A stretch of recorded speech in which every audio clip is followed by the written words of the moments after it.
민중의 소리 이완배 기자 함께하겠습니다. 이완배 기자님. 네, 안녕하십니까. 예. 자, 장하준 교수가 중앙일보하고 인터뷰를 했는데 네.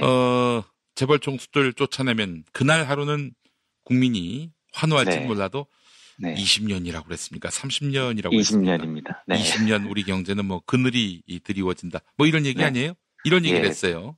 예, 그렇습니다. 지금 말씀해 주신 취지로 장하준 캠브리지 대학교 경제학과 교수가 중앙일보하고 또 인터뷰를 했는데요. 혹시 기억하실지 모르겠습니다만 작년 12월에 장하준 교수가 한국 경제를 국가 비상사태라고 표현을 하는 바람에 많은 보수 언론들이 대서특필을 했죠. 예. 저도 거기에 대해서 2번 브리핑을 드린 적이 있습니다. 첫 번째 브리핑에서는 상당히 비판적으로 이야기를 했는데 두 번째 브리핑 오마이뉴스와의 인터뷰를 보고 말씀드렸을 때는 오해가 좀 풀렸다고 이야기를 드렸습니다. 예. 그런데 또 월요일자로 중앙일보와 인터뷰를 했더라고요.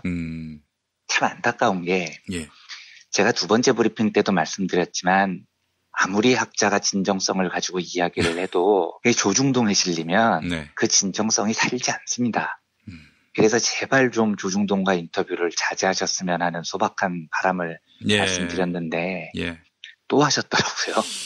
이거 봐서는 이제 중앙일보가 실어준 것이 자신의 진심을 잘 담았다고 보거나 혹은 중앙일보가 어떻게 썼는지 나중에 모니터를 안 했거나 뭐 이런 거 아닐까 싶어요. 예.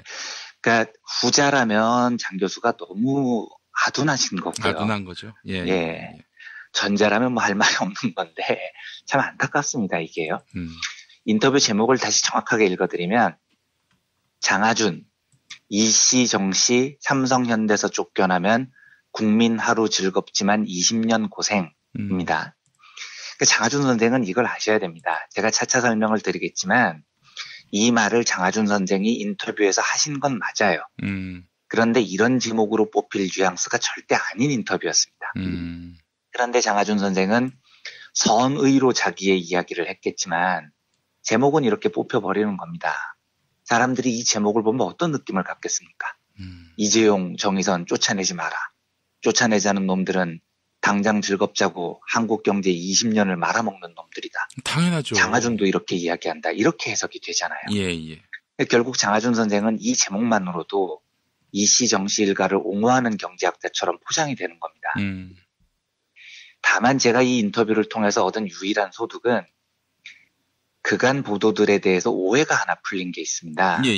예. 장하준 선생이 지난해 12월 인터뷰를 가졌을 때 조선일보에 이런 상황에서 삼성 이건희 회장까지 돌아가시면 사달이 난다라는 대목이 있었거든요. 근데 이 대목이 다른 신문에는 안 나왔습니다. 그래서 이 표현이 정말 이해가 되지 않는다고 말씀을 드렸고, 아니 5년째 식물인간인 이건희 회장이 죽는 것과 한국 경제가 뭔 상관이란 말이냐라고 말씀을 드렸죠. 그래서 이 대목은 장하준 교수가 이야기했을 것 같지 않고 조선일보가 왜곡했을 거다라고 말씀을 드렸는데 아닌 것 같습니다. 이번 중앙일보 인터뷰를 보면 그 말도 당시 장하준 선생이 직접 했던 것 같아요. 중앙일보 인터뷰 한 대목을 읽어보겠습니다. 질문입니다. 정치권과 대기업의 대타협을 요구했는데 어떻게 할 수 있다고 보나? 대답이 이렇습니다. 이씨 정씨 집안이 삼성과 현대에서 쫓겨나면 국민이 하루 즐겁다. 하지만 쫓겨나는 형태가 글로벌 금융자본에 먹히는 게 되면 국민이 20년 고생하게 된다. 삼성과 현대는 재벌 개혁론자들이 말하는 것처럼 이씨 정씨 집안 게 아니다. 주주만의 것도 아니다. 이들 기업을 성장시키려 국민 세금으로 지원했으니 국민의 기업이다. 재벌 문제를 풀 때는 한국 경제와 국민을 위해 어떻게 좋은 방향으로 끌고 갈지 실용주의적으로 생각해야 한다. 방법은 이미 많다. 페이스북 창업자 마크 저커버그는 주식 보유량이 30% 미만인데 의결권은 과반수다. 그런 차등 의결권을 도입할 수 있다. 이탈리아와 프랑스가 최근 법을 만든 것처럼 오래 주식을 보유하면 의결권을 더 주는 방법도 있다. 독일은 공동결정제라고 경영이사회 외에 노조 추천 이사가 절반인 감독이사회를 둔다. 감독이사회는 큰 결정에 관여하는데 이런 제도 덕분에 2000년대 초반까지 독일의 적대적 인수합병이 한 건도 없었다. 기업 집단을 업그레이드 시키려면 합의를 해야 한다. 예를 들어 이건희 회장이 사망할 경우 상속세를 주식으로 국민연금에 기탁하게 하면서 세율 60% 낼 것을 25%로 확 깎아줄 수도 있을 것이다. 그러면서 국민연금이 국민 경제적 입장에서 경영권을 지켜줄 수도 있다. 방법은 많으니 정치권과 대기업이 타협해 투기자본에 넘어가는 것을 막아야 한다. 한국은 노조가 10%에 불과하니 시민단체나 학계, 중소상공인 대표 등이 같이 참여해야 한다. 정부와 정치권이 이들과 토론에 합의하라는 거다. 그런 것은 안 하고 진영 논리에 갇혀 한쪽은 왜 노조와 시민단체가 끼고 정부가 기업에 이래라 저래라 하느냐 하고 다른 쪽은 재벌이 없어져야 하는데 생존하는 것도 고마워하라고 한다. 이렇게 돼 있습니다. 쭉 들어보시면 뉘앙스가 제목하고 많이 다르죠. 이씨 정씨를 무작정 지켜주자는 뉘앙스는 절대 아닌 겁니다. 제가 몇 번 말씀드렸지만 장하준 교수는 재벌과 한번 크게 타협을 하자라는 주장을 가지고 있습니다. 왜냐하면 우리나라 재벌들이 지분이 너무 없거든요. 이대로 놔두면 주주총회장에서 표결하면 경영권이 월가에 넘어간다는 극심한 공포가 장 교수에게 있는 것 같아요. 그런데 월가는 그야말로 단기적 이익을 추구하는 곳이기 때문에 맨날 배당 높여달라고 할 거고 노동자 임금 깎자고 할 거고 기업을 장기적으로 절대 운영할 수 없다는 거죠. 그래서 대안으로 재벌들의 경영권을 인정해주고 대타협을 통해서 노동자들의 권익도 신장시키고 고용도 늘리고 투자도 늘리자. 이게 장하준 교수의 주장인 겁니다. 그래서 장하준 교수는 인터뷰에서 독일의 공동결정제라는 걸 언급합니다. 경영이사회의 노조 추천 이사가 절반인 감독이사회를 따로 둔다는 거죠. 이런 제도 덕분에 독일 기업들이 보호가 됐다는 거고요. 또 국민연금도 언급을 합니다. 국민연금이 이씨 정씨 일가 경영권을 지켜주자고도 해요. 그리고 상속세도 언급합니다. 이씨 정씨가 세금을 국가에 내는 게 아니고 국민연금에 내면 상속세 확 깎아주고 남은 지분으로 이씨 정씨 경영권 지켜주자는 겁니다. 그래서 지금 보니까 이건희 회장이 돌아가시면 한국 경제는 사달이 난다라는 이야기가 이런 맥락이었던 거예요. 왜 사달이 나냐면 이건희 회장이 죽으면 주식을 이재용한테 상속을 해줘야 되는데 세금을 너무 많이 떼거든요. 절반 정도를 세금으로 떼면 이재용 경영권이 유지가 될 수 없으니 월가에 넘어갈 것 같으니 걱정스럽다는 이야기인 겁니다. 예. 이제 저는 이해가 됐어요. 왜 장하준 교수가 이건희 사망을 걱정하냐면 이건희가 훌륭해서가 아니고요. 상속세를 너무 많이 내야 되니까 한국 재벌들이 월가에 먹힐까 봐 걱정을 하는 거죠.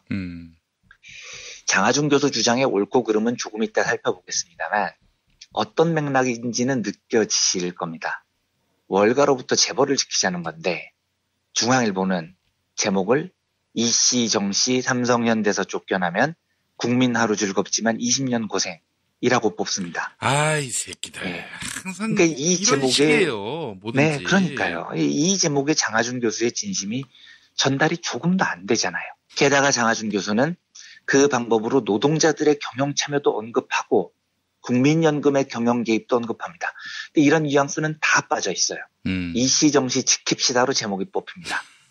그러니까 제가 주장을 하더라도 제발 조중동하고는 하지 마시라고 간곡히 부탁을 드리는 겁니다. 제가 지난번에 이완배 기자님하고 이 내용 네. 갖고 한번 방송했을 때 네네.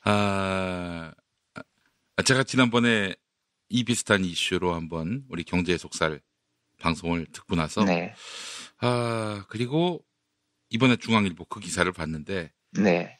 자세히 읽어보진 않았어요.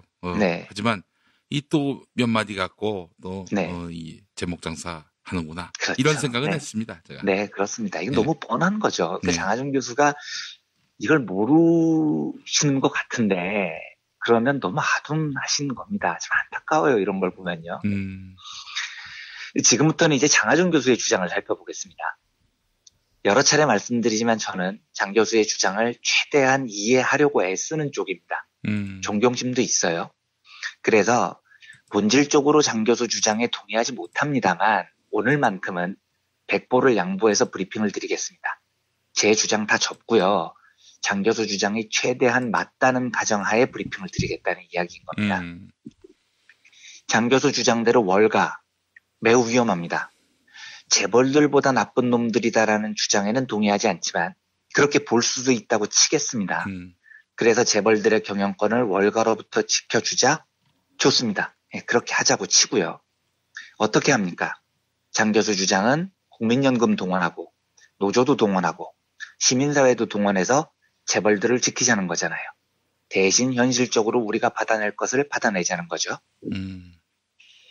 장하준 교수가 뭘 제일 크게 착각하냐면 이걸 하자고 하면 재벌들이 하겠습니까?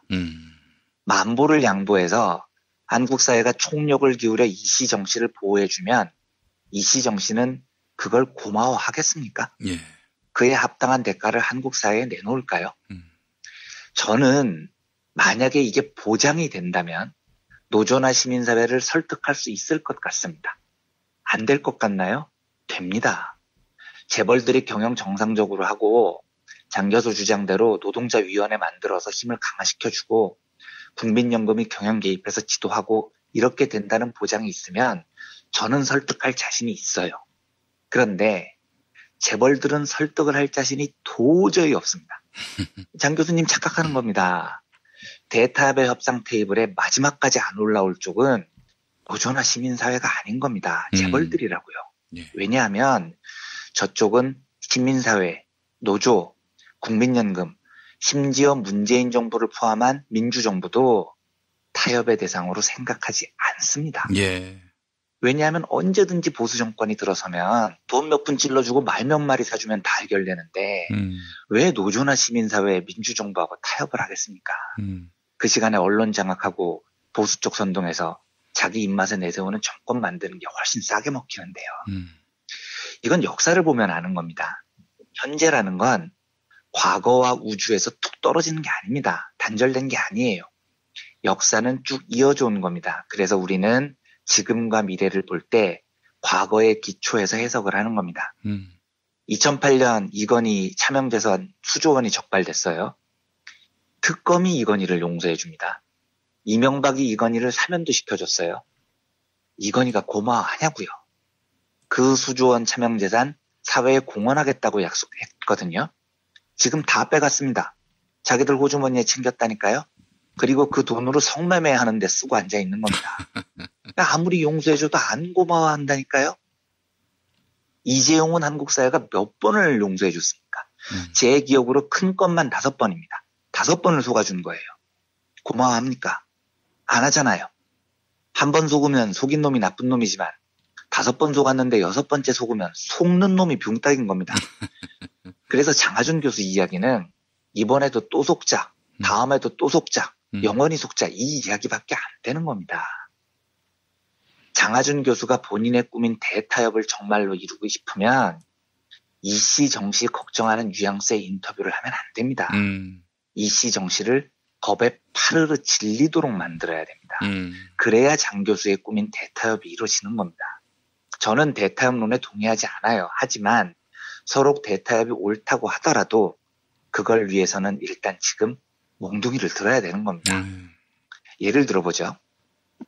지금 국민연금이 대한항공 경영권에 개입을 해서 조양호 일가의 경영권을 해체하려고 합니다. 이건 제가 이번 주 내에 다시 한번 말씀드리겠습니다만 이때 만약에 조양호 일가가 대타협을 하자고 빌면 어떻게 될까요?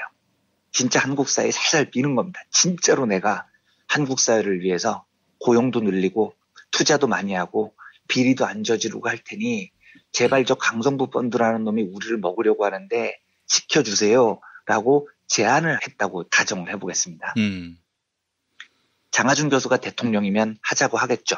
그게 꿈이었으니까요. 네. 그리고 조양호 앞에 앉혀놓고 앞으로 경영 개판 치면 진짜 가만 안 둔다. 각서 받고 대신 국민연금 동원해서 강성부 펀드로부터 조씨 일가의 경영권을 지켜줄 겁니다. 노조도 막 설득할 겁니다. 그래서 조씨 일가 4대 5대 세습 인정해주는 대신 그들로부터 한국 사회 발전을 위한 건설적인 제안들을 얻어낼 겁니다. 이게 장하준 교수의 꿈이잖아요. 그런데 그게 된다고 해도요. 이런 협상의 판이 왜 벌어지기 시작했습니까? 조씨 일가가 깽판 친 게 드러났기 때문입니다. 그리고 한국 사회가 거기에 대해서 2년 동안 매서운 몽둥이를 들고 내리쳤기 때문에 이 협상판이 벌어진 거라고요. 만약에 2년 동안 한국 사회가 조양호 일가를 매우 내리치지 않았다면 걔들 이 협상 테이블에 나올 생각이 조금도 없었던 애들인 겁니다. 이걸 장하준 교수가 알아야 되는 겁니다. 월가를 지독히 견제하는 장하준 교수의 진심은 알겠습니다. 저하고 다르지만 존중도 해요. 하지만 교수님이 다 오라도요. 교수님 그 원대한 꿈이 이뤄지기 위해서 지금 우리가 해야 될 일은 이시정시의 경영권 걱정하는 게 아니라고요. 네. 걔들을 협상 테이블에 끌어내리기 위해서 몽둥이를 들고 내리쳐야 되는 겁니다. 장하준 교수는 한국 재벌들이 어떤 자들인지 너무 모르는 것 같아요. 저는 그게 안타까운 겁니다. 장 교수는 자신이 원하는 이상을 이루는 세부 전략을 완전히 잘못 잡은 거예요. 예. 대타협을 하기에 한국 언론이 얼마나 재벌들한테 장악돼 있고요. 한국 사회가 얼마나 기울어져 있는지 현실을 봐야 됩니다. 이상은 현실에서 출발하는 거죠. 그걸 무시를 하고 자기의 이상을 이시정시 이야기를 하면서 이루려고 하면 장 교수의 이상은 그야말로 한낱 꿈밖에 되지 않습니다. 예.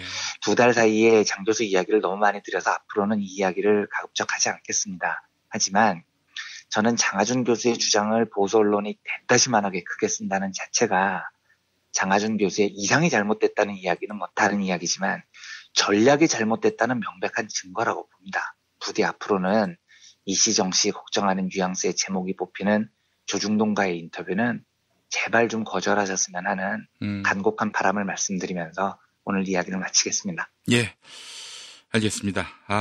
참 한국 언론을 모르실 리가 없을 텐데. 저는 모르시는 것 같아요, 이분이.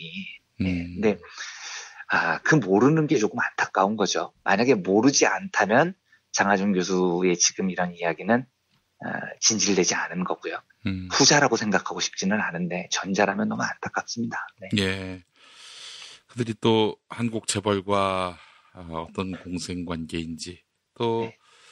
그동안 얼마나 노동자들을 괴롭히고 또 그들의 단결을 와해시키려고 애를 써왔는지 이런 것까지 감안하면 아예 접촉 자체를 하지 말아야 하는데 말이죠. 그렇죠. 예. 네. 근데 말이죠. 일선 기자들은 제대로 썼는데 제목을 뽑는 사람들이 이 발언의 본질, 취지를 왜곡하고 날조해서 이렇게 제목을 다는 경우도 많지 않습니까? 네, 물론 그것도 그렇고요. 사실은 그러니까 그 인터뷰를 한 기자를 제가 알아요. 김성탁 특파원이 제 동기인데 그 개인에 대해서 이야기를 하는 건 아니고요. 어떻게 그 입사 연번이 비슷하신 겁니까? 아니면? 네, 저하고 같은 동기입니다. 특파원으로 가 있더라고요. 그런데 그 김석탁 특파원에 대해서 제가 이야기를 하는 건 아니고요. 과거에는 기자가 기사를 썼는데 편집 단계에서 제목을 이상하게 뽑는 경우가 매우 많았어요. 그런데 요즘은 이야기를 들어보면 이미 기자가 발제를 하는 단계에서 기자와 데스크 사이에 어떤 제목으로 어떻게 가겠다는 합의가 대부분 됩니다. 그러니까 지금은 기자가 기사를 정직하게 썼는데 제목만 그렇게 뽑혔다고 보기에는 조금 어렵죠. 이미 장하준 교수와 인터뷰를 할 때, 인터뷰 내용을 보고를 할 때부터 이거는 이런 방향으로 가겠다는 설정이 저는 돼 있었을 거라고 봅니다. 아이고, 그럼 더 씁쓸하네요. 네, 그렇죠. 네. 아이고, 어떻게 나이를 먹으면은 그렇게 되나요? 왜 사람이 바뀌죠, 생각이? 그렇죠. 아무래도 거기에 있다 보면 자기의 생존이 거기에 걸리다 보면 자연스럽게 그렇게 되는 것 같습니다. 예, 알겠습니다. 자, 이현배 기자님 말씀 잘 들었습니다. 네, 감사합니다.